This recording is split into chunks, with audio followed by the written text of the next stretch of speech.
আসসালামু আলাইকুম রহমতুল্লাহি ওবারাকাতুহু।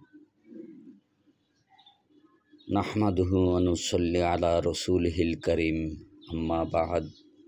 ফাআউযু বিল্লাহি মিনাশ শাইতানির রাজীম।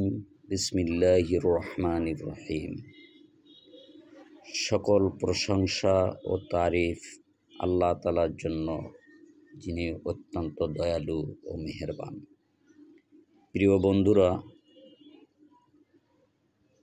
আজকে থেকে পবিত্র কোরআনের শুরু থেকে তর্জমা ও ব্যাখ্যা ইনশাল্লাহ আমার যতটুকু সম্ভব আপনাদেরকে আমি শোনাব। প্রিয় বন্ধুরা, পবিত্র কোরআনের সর্বপ্রথম সূরা ফাতিহা দেওয়া হয়েছে,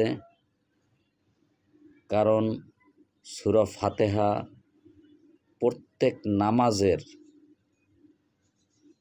প্রত্যেক রাকাতের শুরুতে পড়তে হয়, এটা আমরা সবাই জানি। আর সূরা ফাতিহা নামাজের মধ্যে পড়া ওয়াজিব। প্রিয় বন্ধুরা, সূরা ফাতিহার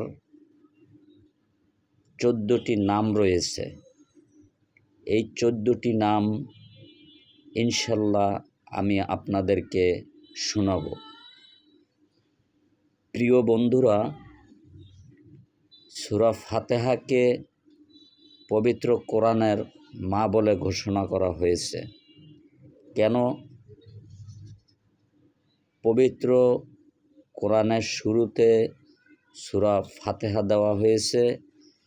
এজন্য সূরা ফাতিহা হচ্ছে কোরআনের মা, আর মা সবার আগে থাকবে, এটাই স্বাভাবিক। প্রিয় বন্ধুরা, আমরা তাফসিরের মধ্যে পড়েছি, তাফসিরের মধ্যে পেয়েছি সূরা ফাতিহা তাকে উম্মুল কোরআন বলা হয়। এজন্য পুরা কোরআনকে, মুরগি যেমন ডিম পেটের মধ্যে নিয়ে বসে থাকে, এভাবে পুরা কোরআনকে সূরা ফাতিহা তার পেটের মধ্যে নিয়ে বসে আছে, এবং সূরা ফাতিহাকে উম্মুল কোরআন বলা হয়েছে, অর্থাৎ কোরআনের মা। প্রিয় বন্ধুরা, তাফসিরের মধ্যে এসেছে পুরা কোরআনের মধ্যে যে অর্থ, যে ব্যাখ্যা, যে বিশ্লেষণ আছে, এটা সম্পূর্ণ এই সূরা ফাতিহার মধ্যে আছে। প্রাণপ্রিয় বন্ধুরা, সূরা ফাতিহার অর্থ করতে গেলে দিনের পর দিন, মাসের পর মাস চলে যাবে, শেষ করতে পারবেন না। প্রিয় বন্ধুরা, পবিত্র কোরআনকে যদি আপনি ব্যাখ্যা করেন, অর্থ করেন, এটি সব সূরা ফাতিহার মধ্যে রয়েছে। প্রাণপ্রিয় বন্ধুরা, সূরা ফাতিহার গুণ ও মর্যাদা অনেক অনেক বেশি। এজন্য পবিত্র কোরআনের মধ্যে সূরা ফাতিহাকে উম্মুল কোরআন বলা হয়েছে। প্রিয় বন্ধুরা, সমস্ত সূরা কোরআনের একবার নাজেল হয়েছে, আর সূরা ফাতিহা পবিত্র কোরআনের 2বার নাজেল হয়েছে। একবার মক্কায়, এরপরে হচ্ছে মদিনায়। প্রিয় বন্ধুরা, রাসূল পাক সাল্লাল্লাহু আলাইহি ওয়াসাল্লাম সূরা ফাতিহার ব্যাপারে অসংখ্য অসংখ্য মর্যাদার কথা বলেছেন। তো আমরা সর্বপ্রথম বিসমিল্লাহ দিয়ে শুরু করি। বিসমিল্লাহির রহমানির রহিম।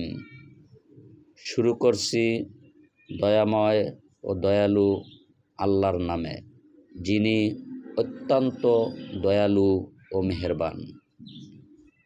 প্রিয় বন্ধুরা, আশা করি আজকে বিসমিল্লাহ দিয়ে শুরু করলাম, ইনশাল্লাহ আগামীকাল সূরা ফাতিহার শুরু থেকে শুরু করা হবে। ইনশাল্লাহ আপনারা ধারাবাহিকভাবে সূরা ফাতিহার তর্জমা শুনবেন, এরপরে সূরা বাকারার শুরু থেকে শেষ পর্যন্ত তর্জমা শুনবেন।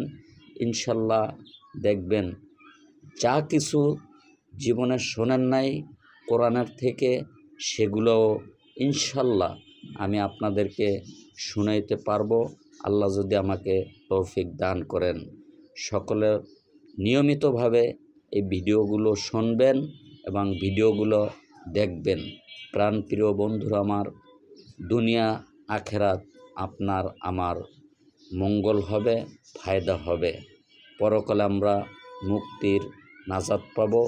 কোরআনের আইন অনুযায়ী আপনার আমার জীবন পরিচালনা করলে, আপনার আমার জীবন কোরআনের উপরে ভিত্তি করে, হাদিসের উপরে ভিত্তি করে পরিচালনা করলে আপনি আমি এই দুনিয়াতেও সফল হব, পরকালেও সফল হব ইনশাল্লাহ। আল্লাহ তাআলা সকলকে এই পবিত্র কোরআন ও হাদিসের তাফসির ধারাবাহিকভাবে শোনার সবাইকে সেই তৌফিক দান করুন। ওমা তৌফিক ইল্লা বিল্লাহ। সকলে ভালো থাকবেন, সুস্থ থাকবেন। আসসালামু আলাইকুম ওয়া রাহমাতুল্লাহি ওয়া বারাকাতুহু।